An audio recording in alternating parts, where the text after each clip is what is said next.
Hello everyone, I am very glad that you're joining this story. Subscribe, like and comment. Enjoy the story, smile more often.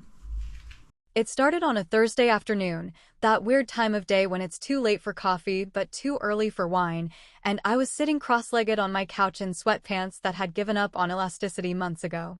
My phone buzzed once, then twice, then like an avalanche of overused family group chat energy that you can't look away from, even though you really want to. The group thread's name was Fam Bam, something my sister Marla insisted was charming, though it always made me feel like a contestant on a reality show I hadn't signed up for. I opened the message, expecting the usual chaos, a blurry photo of Dad's dog in a Halloween costume from 3 years ago or Mom's forwarded article on turmeric's magical healing properties. Instead, it was an invitation. A dinner. Saturday night. At her place. Celebrating success, it read in that aggressively cheerful tone Marla had mastered, where even insults sounded like compliments if you weren't listening closely. There were clapping hands and champagne flutes and some ridiculous gif of Oprah yelling, "You get a car," but what stood out wasn't what was in the message, it was what wasn't. Me. My name wasn't there. Not in the "can you make it" follow-up, not in the RSVP list. Not anywhere. I scrolled. I double-checked. Maybe it was a mistake, maybe she just forgot to tag me. It's not like I'm dramatic, at least. Not more than the average black sheep of a moderately dysfunctional suburban family, but it felt deliberate. I waited. 10 minutes. Then 20. That's when my phone lit up again, this time with a separate text, direct from Marla. It's just for the successful ones. You understand. 8 words. Casual as hell. Like she was telling me the weather forecast. And yet they hit like a punch right in the chest, the kind that knocks the wind out of you even when you've been bracing for it your whole damn life. My thumb hovered over the screen for a solid minute. I wasn't sure what hurt more, the fact that she'd said it, or that I wasn't surprised at all. The thing is, I did understand. I understood it way too well. That's what made it so fucking cruel. Marla's been the queen bee since forever. Homecoming crown, Ivy League MBA, married a guy who owns 3 car dealerships and looks like he eats green juice for sport. She has 2 kids with names that sound like luxury cars and a Pinterest-perfect house that smells like citrus and judgment. Meanwhile, I dropped out of law school after a breakdown that lasted 9 months and ended with me moving back into my parents' basement like a cliché with panic attacks and a therapist who charged more than rent. My mom never really said it out loud, but she didn't have to. Disappointment has a sound. It's in the sighs, in the awkward pauses when someone asks what you're up to these days, in the way she always shifts the conversation toward Marla before I can finish a sentence. My dad? He just doesn't want to get involved. Never has. He loves us both, sure, but in that quiet, avoidant way that loves peace more than truth. I stared at the phone until the screen went dark. I could have written something back, something sharp or sarcastic, something that would make her feel as small as I suddenly did, but instead, I dropped it face down on the coffee table and grabbed my laptop. I told myself I wasn't hungry, but the knot in my chest wasn't going away, and the idea of eating alone felt almost poetic, so I opened up my favorite Thai place's website and ordered enough drunken noodles to feed a family of 4. It wasn't sadness exactly. It was something heavier, something older.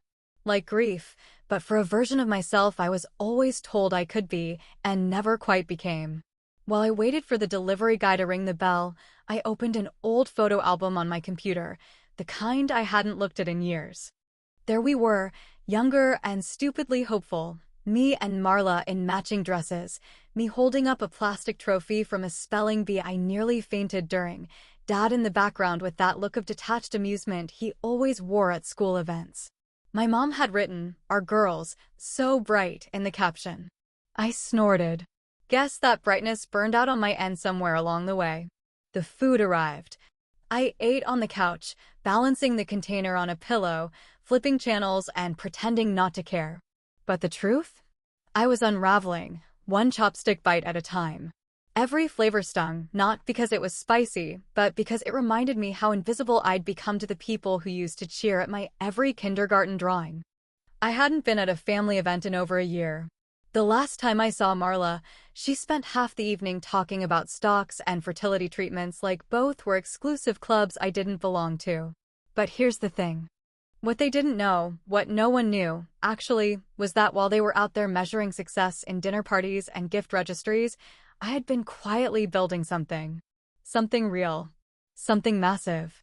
And tomorrow at 10 in the morning, I had a meeting that could flip the entire narrative upside down. I wiped my hands, closed the food container, and opened my laptop. I clicked into a private Zoom link, checked the lighting even though I knew no one cared, and stared at the loading screen. This wasn't just another meeting. This was the final step in something I'd kept secret for over a year. Something that could change everything, not just for me, but for the story my family told about me. The loading bar inched forward. I took a deep breath. Somewhere in the distance, a text buzzed again. I didn't look, because for the first time in years, I wasn't going to beg to be seen. I was about to make damn sure they couldn't look away. The meeting was scheduled for 10 on it, but I was already sitting in front of my laptop at 9:45, coffee in hand and nerves humming like power lines in a storm. The Thai food from the night before was still sitting in a closed container by the sink, half-eaten and forgotten, because something about this morning made everything else feel irrelevant, like I was standing on a cliff edge and the air around me was just holding its breath, waiting for the jump. The video call connected slowly, glitching once or twice in that classic, anxiety-inducing way that makes you question whether the universe has a personal grudge against your Wi-Fi connection, but then it clicked into place. A grid of faces appeared. Some familiar, some new, all serious, all sharp, all watching me like I was the final puzzle piece to a picture they had been trying to finish for months. Trish popped in last, as always, late in the way that was clearly deliberate but somehow charming, her hair in a messy braid, her cat prowling in the background like it had stock in our company too. She gave me a nod that meant business, but her eyes crinkled with a hint of something softer, something like pride, and I knew without her saying a word that we were both thinking the same thing. This was the moment we'd spent the last 72 weeks building toward. Every sleepless night and rejected pitch and pivoted strategy boiling down to the next 15 minutes of legalese and signatures. I can't believe we're here, I said, voice calmer than I felt, which was somewhere between heart attack and blackout. After all the rewrites and delays, Trish cut me off with a snort. And the passive-aggressive emails and the grown men crying over clause revisions. Yeah, I believe it. Barely, but I believe it. The lawyers began their slow, deliberate ballet of confirmations, reading through the key points like they didn't already know every word by heart, and I muted myself just long enough to take a breath that shook in my chest like a tiny earthquake. I looked around my apartment, the chipped paint on the windowsill, the thrift store lamp buzzing in the corner, and for a second it felt surreal, like how could something worth $120 million be happening right here? In a space where the toilet handle needs jiggling and the heat only works when it wants to? They asked for my signature. I clicked the DocuSign tab, scrolled through page after page, and paused at the last line. My name, my company, my work. Then I signed it. There was a beat of silence. Then Trish unmuted with a whistle.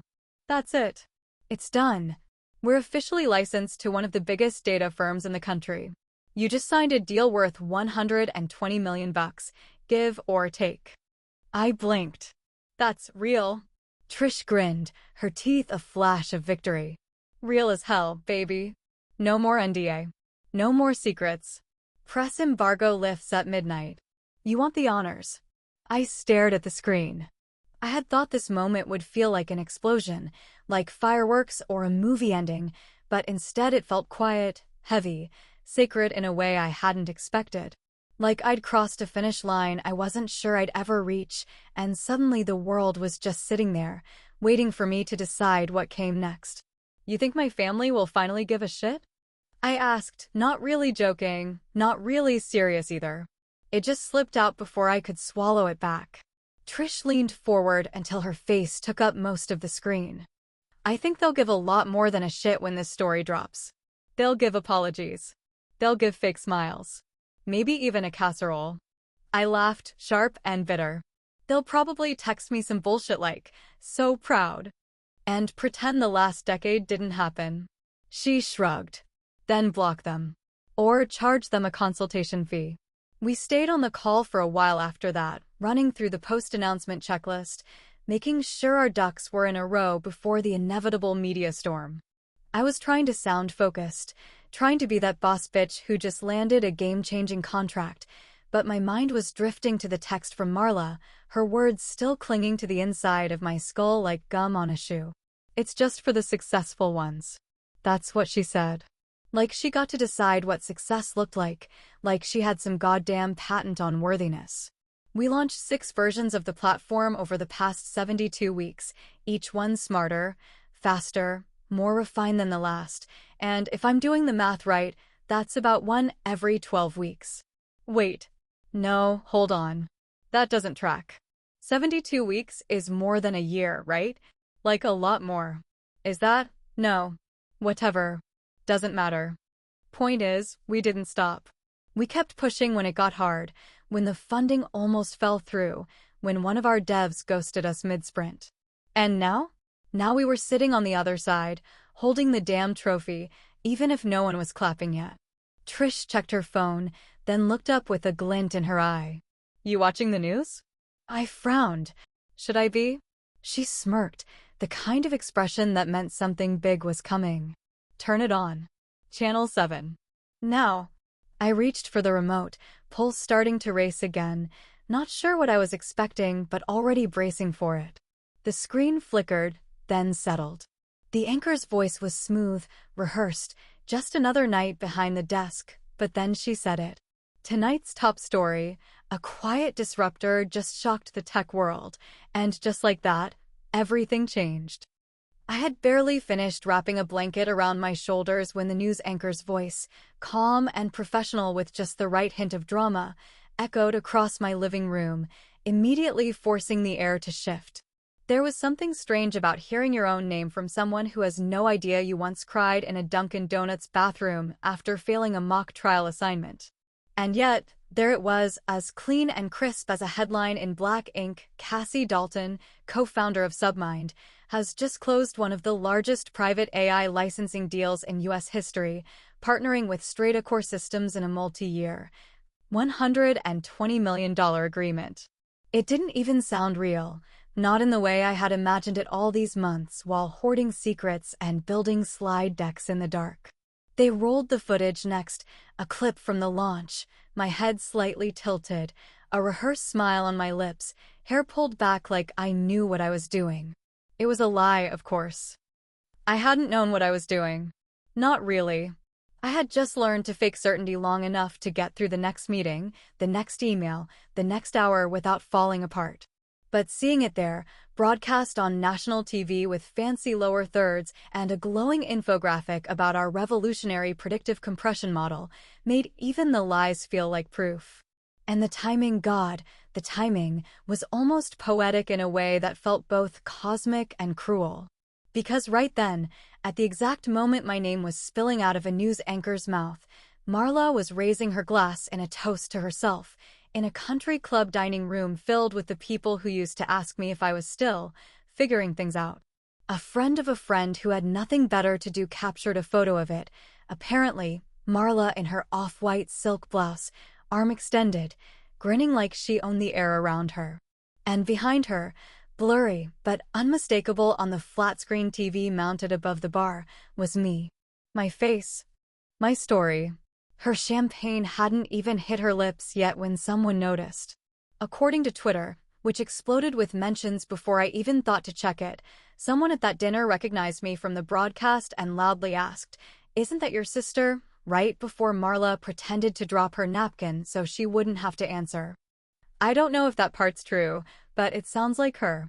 Always polished on the surface, but one strong gust of reality, and she folds like wet cardboard. And what a gust it was. My phone buzzed once. Then twice. Then so many times it started to feel like a fire alarm in my hand. Trish texted first, "Buckle up. It's happening." Then came the congratulatory texts from former colleagues who hadn't liked a single one of my LinkedIn posts for the last 3 years. Then ex-boyfriends. Then someone from high school who used to steal my Lunchables. Even a writer from some online business magazine asked for a quote, which felt hilarious since I had no idea what I'd even say that wouldn't sound like gloating. I ignored them all. Every single one. Not because I wasn't grateful, not because I wasn't thrilled, but because something in me needed the silence to settle before the noise swallowed me whole. I needed a second to just sit there and be the girl in the story, not the failure, not the dropout, not the girl with the panic disorder and the disappointing holiday cards. Just Cassie. The one who built something.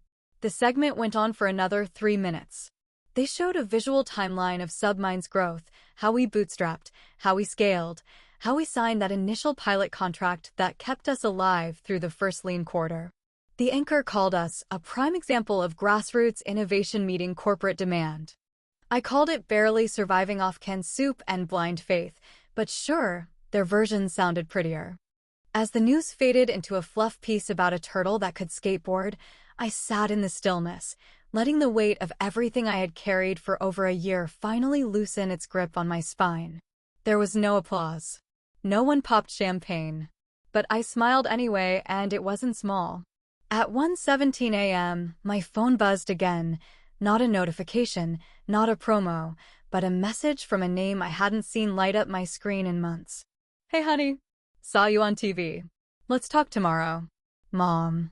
Just that. No apology. No warmth. Just the same emotional beige she'd painted our relationship with since the moment I dropped out and stopped making her look good at PTA meetings. I didn't answer. I just watched the message for a minute as if maybe it would change if I stared hard enough. It didn't. But I knew something else was changing. And not just for me. The sun hadn't even made it over the rooftops yet when I cracked one eye open to the sound of my phone vibrating against the nightstand like it had grown a grudge against me overnight. The screen lit up again and again, illuminating the dark room in sharp bursts like paparazzi flashes, as if the entire world had just remembered I existed and was now frantically trying to catch up. I hadn't even reached for it yet, but the buzzing didn't stop. Calls, texts, emails, social pings, LinkedIn messages from people who'd never bothered to spell my name right, and voicemails with subjects that reeked of urgency and desperation, thinly disguised as enthusiasm. I sat up slowly, the blanket wrapped around me like armor, and finally unlocked the phone with a finger that trembled just slightly, not from fear, not exactly, but from the strange weight of all the noise that was now barreling toward me at full speed. The top notification was a group text, the very same one that had excluded me just 2 nights ago, the same one Marla had used to remind me of my place.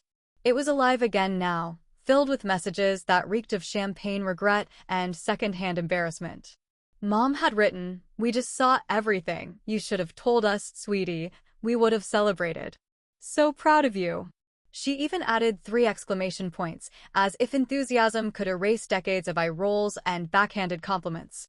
I could almost hear her voice, that careful, chirpy tone she always used when she was trying to pretend nothing had ever gone wrong, like she could just edit the past if she said it with enough cheer. Right beneath her, Marla had chimed in, "Wow. So proud of you, sis. Let's catch up soon." Just like that. No mention of the message she'd sent before the dinner. No acknowledgement of the way she'd carved me out of my own bloodline with 8 words and a smirk. Just so proud, like we were best friends in a sitcom and not 2 women who hadn't had a real conversation in 3 years, unless you counted Christmas arguments over who got the last slice of pecan pie. I scrolled down further. My cousin Evan had sent not 1, not 2, but 3 separate texts. The first was a classic Evan move, "Yo, insane deal, girl. Mad respect." The second was worse, "So I've got this app idea I think you'd love. Imagine Uber, but for therapy dogs." I didn't even read the third. I just stared at the little preview in horror and closed the app before I could start yelling at inanimate objects. All of it, the praise, the fake shock, the sudden interest, felt like someone had just cracked open a bottle of perfume and poured the entire thing over a garbage can. The stink was still there underneath, no matter how nice they tried to make it smell. These weren't people reaching out because they were happy for me. They were reaching out because now I was something they could brag about. A success story they could rewrite themselves into, as if by proximity they had somehow played a part. I laughed. Not the cute kind of laugh, The kind that comes out too loud, too sharp, and echoes around an empty apartment like a dare. It was funny in that awful way, because part of me, a small, deeply buried part, had once dreamed of this moment. I had imagined it so many times, the recognition, the validation, the family finally turning to me and saying we were wrong. But it didn't feel like justice. It felt like being used. It felt like they were trying to crawl back onto a ship they had happily set adrift. So I did the only thing I could think of, the only thing that felt right in that moment. I opened the group thread, took a breath, and typed, "I'm hosting a dinner next week. Successful people only. Let me know if you think you qualify." Then I hit send. Silence. It lasted maybe 5 minutes, maybe 20. Long enough for me to question if I'd gone too far, if I'd become the very thing I had hated. But then the first reply came in. "Marla. Cassie, that's not funny. No period. No emoji. Just flat and cold, the way she always got when things didn't go according to her carefully curated vision of control." I looked at the screen for a long time, the faint outline of my reflection staring back at me like a stranger I hadn't properly met. I wasn't angry. Not really. I wasn't even hurt anymore. What I felt was sharper than that. Clearer. I felt done. With the pretending. With the silence. With the version of me they kept trying to staple into the background. So I set the phone down, walked into the kitchen, and poured myself a glass of orange juice like it was any other morning in any other life. But it wasn't. Because this time, I wasn't waiting for them to let me in. This time, I had the keys. And I was choosing who got through the door. The night air was slick with the kind of warmth that clings to your skin and makes everything feel just a little more electric than usual, like the city itself was holding its breath for whatever came next. I stood near the edge of the rooftop, looking out over the skyline like it belonged to me, not in some dramatic supervillain way, but with a quiet certainty that had taken years to grow inside me, watered by every rejection, every silent drive home. Every night I'd cried myself into spreadsheets and code until the lines blurred. The rooftop venue wasn't something I'd have even dared to dream about 2 years ago, back when I was living in a beat-up Civic with a trunk full of notebooks and a prepaid phone that never had enough minutes. It was glass and steel and soft lighting, the kind of place where deals are made over cocktails with names you can't pronounce and where people pretend not to be impressed, even when they are. I wasn't trying to impress anyone tonight. I just wanted it to be ours. Trish was the first to arrive, naturally, wearing her usual combat boots and oversized blazer like she'd just come from hacking the stock market. She walked straight up to me and handed me a bottle of champagne, no label, just a sticky note that said, "Because you fucking earned it." I laughed and hugged her harder than I meant to. For a moment, the noise of the city faded behind us. Next came Dean, my old mentor from the incubator who had bet on me when I was still pitching with trembling hands and an idea that sounded like science fiction. He looked a little older now, grayer around the edges, but his eyes still sparkled the same way they had the first time he said, "You're weird, but you're smart. Let's see what you can do." And then there were Jamie and Lex, the interns who had stuck with me through the hell of the beta builds, who once worked 18-hour days for free and brought their own laptops because we couldn't afford to give them equipment. They were dressed to the nines tonight, practically bouncing with excitement, and seeing them there, confident, capable, laughing like we hadn't almost collapsed under the pressure a dozen times, made my throat tighten in the best way. The table was already set when we sat down, white tablecloth, real silverware, cloth napkins folded like origami, but in the middle, one plate sat untouched, pristine, perfectly aligned with an empty chair. Jamie noticed it first and gave me a look, but didn't ask. Trish, though, tilted her head and raised a brow. "Metaphor," she said, already grinning like she knew the answer. I nodded and leaned back in my chair. "It's for anyone who thinks they're too good to sit with us." There was a pause, the kind that tastes like something being said without anyone needing to say it. And then Trish burst out laughing, loud and genuine, the kind of laugh that echoes and fills spaces that used to be hollow. Dinner was perfect, not because the food was expensive, though it was, but because every single person at that table had bled for what we built. We toasted with wine that probably cost more than my old monthly rent, and at some point, Trish leaned in with that sly smirk of hers and said, "Remember when your sister said no one would ever invest in a mentally unstable dropout?" I nearly spit my drink across the table. "Oh, I remember," I said, wiping my mouth with the back of my hand. "She actually told Mom I should go do art therapy or something." Dean snorted. "Well, now you've therapied yourself into a $120 million deal, so I'd say you're doing just fine." I looked around the table then, really looked, and for the first time in a long while, I didn't feel like I was waiting to be proven wrong. I wasn't performing anymore, wasn't trying to squeeze into a version of myself that they'd approve of. I was just here, present, whole, and maybe a little tipsy. As the night wore on, I pulled out my phone, not to check for more messages, but to confirm what I already suspected. Nothing. No follow-up from Mom. No apology from Marla. No dramatic outburst or guilt trip or come home for dinner. The silence spoke louder than anything else they could have said. They weren't coming. Not now, not ever. And I didn't care. I smiled, sipped my wine slowly, and let it settle in, the taste of victory that wasn't flashy or loud, but deeply, beautifully earned. We laughed until the waitstaff started clearing tables around us, and even then, none of us wanted to leave. Because this was real. These people weren't here because of the news or the money or the title. They were here because they had been in the trenches with me. They knew the truth. I stood and raised my glass one final time, looking at that empty chair, and said, "To the ones who show up. And to the ones who don't, may they always wonder what it feels like to be part of something they'll never understand." They clinked glasses with me, and for a second, I let my eyes drift to the camera crew we'd hired to document the launch. The red light was blinking. Recording. I turned to it slowly, lifted my chin, and just smirked. Nothing exaggerated, nothing overdone. Just enough. I used to think I wanted their approval. Turns out I just needed a receipt and a camera crew. And that was more than enough. Fade to black.